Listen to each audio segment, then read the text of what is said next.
Hi friends, good evening అండి. నేనైతే ఇప్పుడు జంబో నేరేడు పళ్ళు అండి, ఇవి జంబో నేరేడు పళ్ళు తీసుకున్నానండి తినడానికి.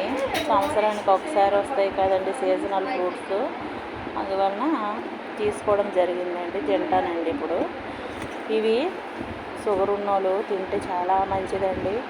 షుగర్ లెవెల్స్ని నార్మల్లో ఉంచుతాయండి నేరేడు పళ్ళు అనేవి. తర్వాత ఈ పిక్కలు కూడా ఔషధమేనండి. ఇందులో ఉన్న పిక్కలు, నేరేడు పిక్కలు పొడి చేసి షుగర్ పేషెంట్లు ఎర్లీ మార్నింగ్ తింటే చాలా బాగా పనిచేస్తుందండి. ఇన్సులిన్ నార్మల్గా ఉంటుంది, అంటే ఎక్కువ లేక తక్కువ లేక ఉంటుంది. చాలా బాగా పనిచేస్తుంది. వీక్లీ సంవత్సరానికి ఒకసారే వస్తాయి కాబట్టి తినాలండి మరి. Okay friends, bye guys. ఈ వీడియో నచ్చితే లైక్ చేయండి, షేర్ చేయండి, సబ్స్క్రైబ్ చేయండి.